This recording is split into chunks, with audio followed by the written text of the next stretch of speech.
जय शिवराय मित्रांनो, महाराष्ट्र राज्याचे महसूल मंत्री चंद्रशेखर बावनकुळे आता यांच्या माध्यमातून राज्यातील सर्व शेतकऱ्यांसाठी एक अतिशय आणि धडाडीचे निर्णय त्यांच्या माध्यमातून घेतले जातात।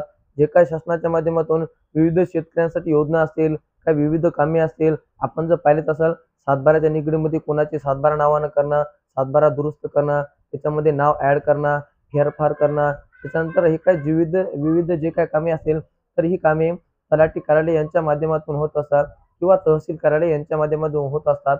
आणि जर तुम्ही पाहिलंच असाल पूर्वीच्या काळामध्ये जर शेतकऱ्यांचं जर काही काम असेल आणि त्या कामासाठी जर शेतकरी त्या ठिकाणी गेला तर ते अधिकारी त्या ठिकाणी नसायचे आणि याच्यामुळं राज्यातील सर्व शेतकऱ्यांची बेजारी होत होती। आणि याच्याच माध्यमातून आता राज्य सरकारच्या माध्यमातून एक अतिशय महत्त्वाचा निर्णय घेण्यात आलेला आहे।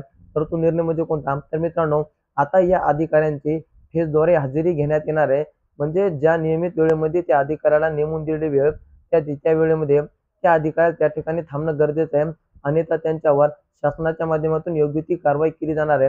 आता तुम्ही जर पाहिलंच असाल, जर एखादा शेतकरी असेल त्याचं जर कोणती सातबारा काढायची असेल किंवा सातबारावर बोर लावायचा असेल किंवा विहीर लावायची असेल, तसेच सातबाऱ्यामध्ये काही खाडाखोड करायची असेल, नाव दुरुस्त असेल, नवीन नाव ॲड करणं असेल, जमीन घेणं असेल, जमीन विकणं असेल, तर अशा विविध कारणासाठी त्यांना तलाठ्याकडे जावं लागायचं आणि काही कारणामुळे ते तलाठी त्या ठिकाणी हजर नसल्यामुळे शेतकऱ्यांची तारांबळ होत असते। आणि याच्याच माध्यमातून आता हा नवीन निर्णय घेतल्यामुळं सर्व शेतकऱ्यांच्या अडचणी या ठिकाणी दूर होणार आहेत। आता याच्यामध्ये फक्त तलाठीच नव्हे तर तहसीलदार असतील, मंडळ अधिकारी असतील, त्याच्यानंतर कलेक्टर असतील, असे जे काही विविध अधिकारी असतील तर या सर्व अधिकाऱ्यांसाठी सुद्धा हा नियम लावण्यात येणार आहे। अतिशय चांगला निर्णय आहे आणि शेतकऱ्यांसाठी एक असा दिलासादायक असा निर्णय आहे।